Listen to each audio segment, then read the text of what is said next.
ইমানের দৌলত যদি তোমার থাকে রে মুসলমান, ওই দৌলত তোমার থাকলে আজরাইল তোমার কাছে চাইবার আসবো রূহ নিতে পারতো না।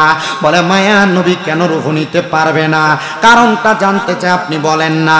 আমার নবী কয়েকবার আজরাইল আইসা বান্দার বুকটার মধ্যে একটা থাবা দিব, বান্দার বুক দিয়া রূহটা বাহির করার জন্য।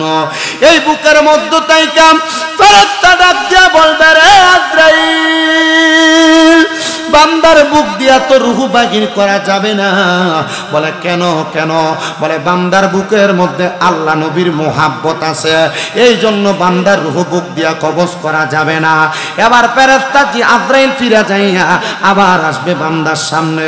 বিওয়াজিকান নূর, বান্দার যে চেহারার মধ্যে নূর বাইসা থাকে, বান্দার মুখের মধ্যে হামলা করবে রে। বান্দার কপাল থেকে দুইটা ফেরেশতা ডাক দিয়া বলবে রে আজরাইল, এই বান্দার কপাল দিয়া রূহ বাহির করা যাবে না।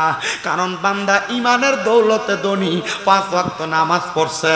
বান্দা কপালটা জমিনে লাগায়া আমার আল্লাহ তাআলার সেজদা দিয়া সুবহানা রাব্বিয়াল আলা বইলা আমার মনিবের প্রশংসা করেছে।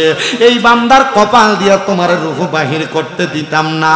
এবার আজরাইল ফিরা যাইয়া আবার আসবে, বান্দার ডান দিকে হামলা করবে রে। বান্দার ডান দিক থেকে জবাব দিবে, এ আজরাইল, বান্দার ডান দিক দিয়ে রূহ কবজ করা যাবে না।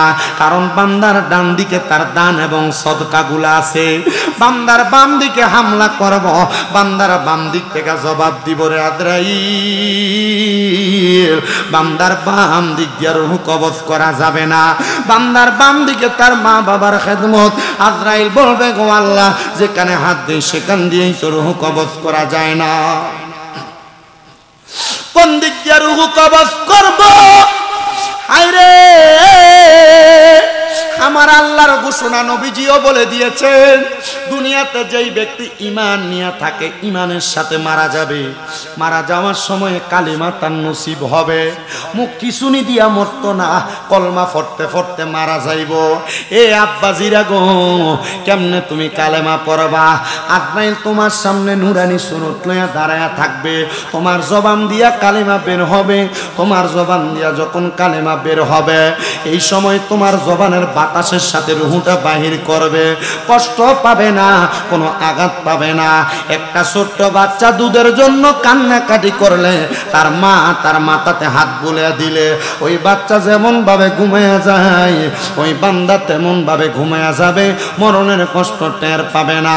ওই বান্দার রূহটা নেওয়ার সময় আজরাইল আলাইহিস সালাতু ওয়াস সালামকে বান্দার রূহ বলবে, আজরাইল এত আস্তে আস্তে কেন তুমি আমার রূহটা নিয়ে যাও?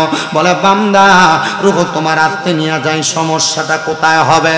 বলে না রে, আমার আল্লাহ তাআলা আমার জন্য যে নিয়ামত রেডি করে রাখছে, তুমি যদি জানতা তাইলে আমার তুমি এত আস্তে আস্তে নিতা না, আরো তাড়াতাড়ি আমার নিয়ামতের কাছে নিয়ে যাইতা। আইরে মুসলমান, যখন ওই বান্দার রূহটা নিয়ে যাওয়া হবে, প্রথম আসমানের সামনে গেলে অসংখ্য ফেরেশতারা আহলান ওয়া সাহালান মারহাবান দুয়ুফুল্লাহ, দুয়ুফুর রহমান বলে, আল্লাহর মেহমান বলে স্বাগতম জানাবে।